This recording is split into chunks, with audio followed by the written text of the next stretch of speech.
Salut, c'est Trado, je suis content de vous retrouver pour la mise à jour de l'analyse technique de l'indice parisien au programme, la préparation de la séance pour lundi, la mise à jour sur mon trade, quelques plans et également les nouvelles qui ont émaillé l'actualité économique. Je vous retrouve de l'autre côté.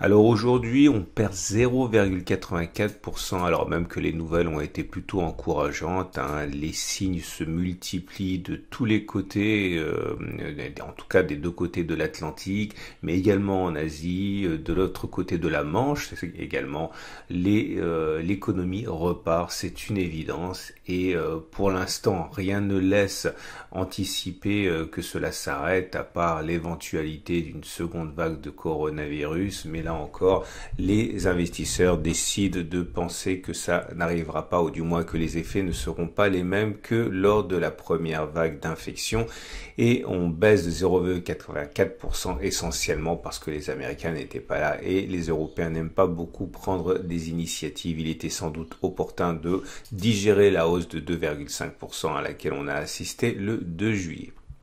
Alors voilà où nous en sommes.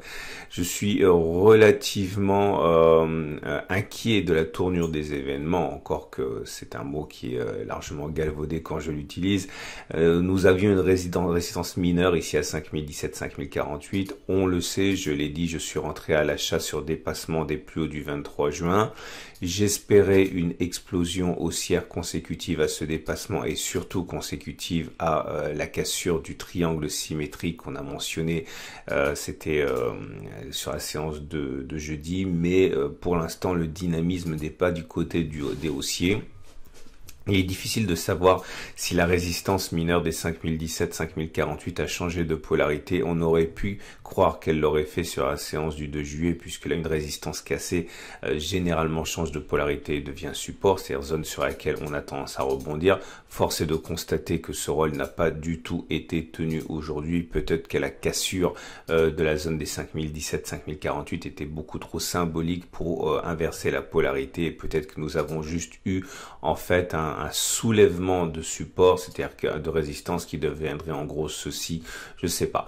Pour l'instant, il y a autre chose qui m'incite à la prudence par rapport aux effets attendus de la cassure du triangle symétrique, et j'en ai déjà parlé, c'est qu'on a cassé très tardivement ce triangle, puisque normalement on le casse entre les 2/3 et les 4/5 de la figure. Là, on était plutôt bien avancé dans la formation, si bien que cette sortie me semblait hasardeuse. En tout cas, j'ai reçu des mails me demandant pourquoi j'ai quand même pris ce trade alors qu'il y avait autant de réserves. Tout simplement parce que, voilà, je digresse, mais c'est très important. Je trade de deux façons. Je trade de manière systématique, c'est-à-dire lorsque les statistiques me montrent qu'un setup fonctionne, eh bien, je le prends en comptant sur le grand nombre pour avoir raison financièrement. C'est un peu l'esprit de tous mes backtests, hein. Si quelque chose fonctionne dans plus d'une fois sur deux, et bien si je le fais 100 fois, j'aurai raison plus souvent que j'échoue. C'est la première règle. Et la deuxième règle, c'est que je suis aussi un trader discrétionnaire, c'est-à-dire que j'achète lorsque j'analyse la situation et que cela me semble bien. Mais là, en l'occurrence, j'avais décidé de rentrer tout simplement parce que pour plein d'éléments qu'on a envisagés ensemble ces dernières semaines, il y avait plus de chances d'être du bon côté des statistiques si j'achetais, et même si effectivement je devais perdre ce trade, je vous rappelle que j'ai mis mon stop quelque part dans les 4940, en dessous des plus bas de la séance de jeudi. Je sais pertinemment que si je fais ce trade plus de 100 fois, au bout du bout, je serai plus souvent gagnant que perdant, donc ce n'est absolument pas grave. Voilà pourquoi j'ai pris ce trade alors même qu'il y avait des limites, hein, que j'avais évoquées la journée précédente, même notamment avec la sortie du triangle tardive et une cassure de la résistance un peu sur l'épaisseur du trait, on va dire. Je digresse, je reviens. Donc ça m'amène à la bougie du jour. La bougie du jour est plutôt baissière, hein. Vous voyez, on a une clôture dans le tiers nut, voire même baissier. On a une couleur rouge, ce qui signifie qu'on clôture plus bas que l'on a ouvert. Bon, bon, c'est définitivement pas une belle bougie qui m'incite à penser qu'il est envisageable que l'on n'ait pas fait les plus bas. Ce qui m'emmène maintenant à parler, bon, il n'y a rien à backtester aujourd'hui, je suis absolument désolé, j'ai fait le tour de mes indicateurs techniques, j'ai fait le tour de tout, je vais pas non plus backtester des choses qui n'ont pas d'actualité parce que ça n'a pas beaucoup d'intérêt, je vais plutôt vous parler, parce qu'il faut bien que ce soit un minimum constructif, de ce qu'on peut faire lorsque c'est mou comme ça.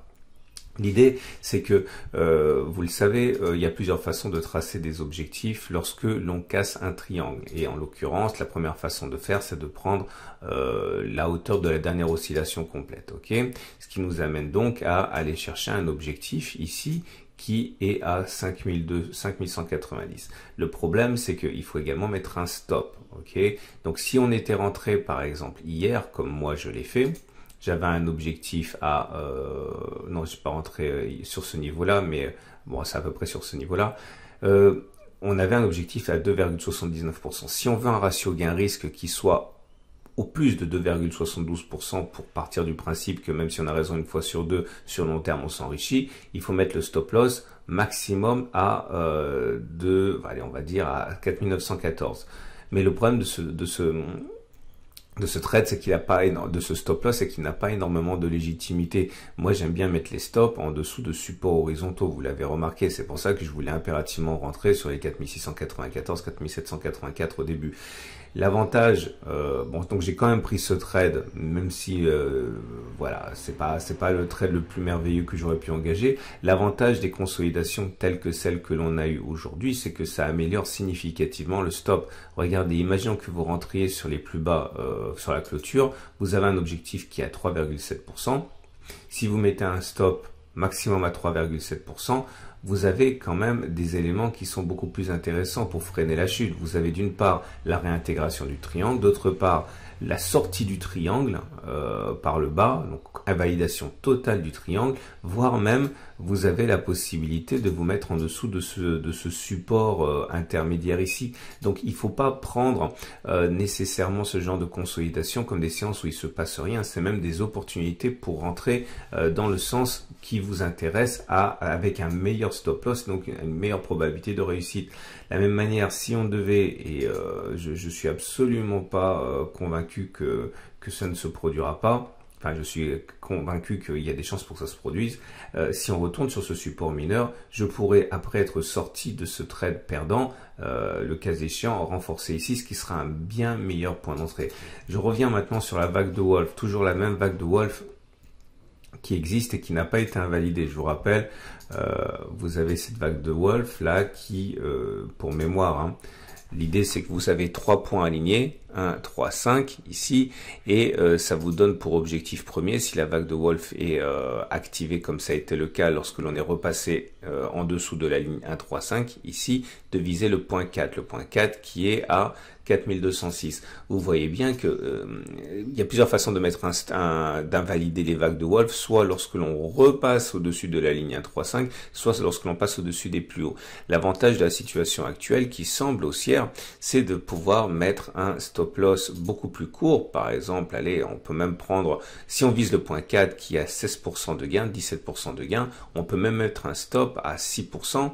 On est dans un rapport excellent de ratio gain-risque. Voilà, ça c'est pour ceux qui ont un biais baissier. L'idée c'est que vous compreniez surtout, c'est que les consolidations qui se font dans le mauvais sens, qui est celui que vous espériez en fait, eh bien sont justement l'opportunité de rentrer généralement avec un meilleur ratio gain-risque. Bon, j'espère que vous avez su tirer parti de ces quelques éléments de stratégie. Maintenant, on va repasser aux éléments purement techniques. Pas rien en fait, hein. La moyenne mobile à 20 jours, j'ai espéré qu'elle commençait à devenir ascendante sur la séance de juillet, mais elle redevient descendante, donc il faut surtout retenir que la tendance générale elle est neutre. On est bien au-dessus de la M7 qui monte, donc la tendance de court terme elle est haussière, et également la moyenne mobile à 50 jours montre que la tendance de fond est haussière. Donc globalement c'est haussier, mais à court terme et à moyen terme c'est moins clair, hein. Les bandes de Bollinger n'apportent pas grand chose pour l'instant, contraction, ça veut dire que il y a de moins en moins de volatilité. Bon, bah, c'est tout l'esprit en fait hein, de ces bougies très ramassées, hein, comme on les a ici. Au niveau des indicateurs techniques, il n'y a rien de neuf également, hein, donc je vais passer vite. On a toujours globalement les indicateurs techniques rapides qui sont haussiers, puisque vous avez... non, c'est pas ça qui m'intéresse, je vais vous montrer l'OBV. Ça se passe ici, voilà. Nous avons toujours les indicateurs techniques rapides qui sont bien orientés. CCI, bon, enfin non, le CCI dit rien, le stochastique est au-dessus de son signal, le MACD 0 au-dessus de son signal.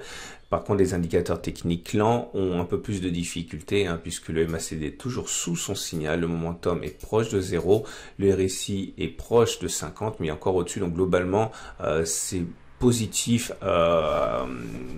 mollement. J'aimerais vous parler de quelque chose simplement pour l'aspect pédagogique, hein, c'est qu'il y a une divergence baissière sur l'OBV. L'OBV met en relation les évolutions avec les volumes. Ok, et ce que vous pouvez voir sur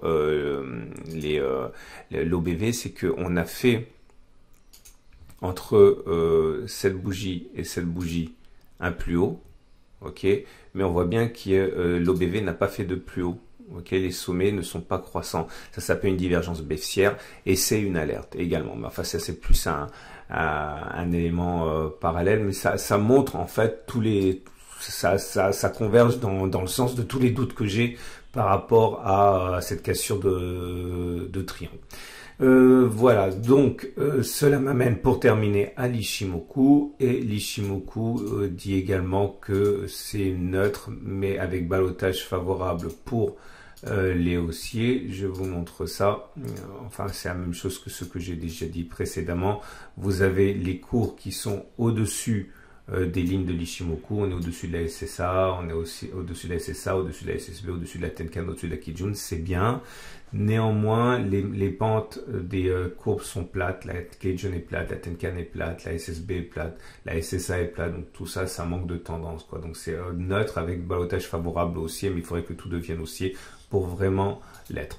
Voilà, je souhaite une excellente journée. Je vous invite à regarder à la fin de cette vidéo l'analyse technique de moyen terme, également les matrices de trading pour les indices pour ceux qui font du trading de court terme, et bien sûr l'analyse de l'or qui est toujours en grande forme. Je vous dis à tout à l'heure pour d'autres analyses techniques.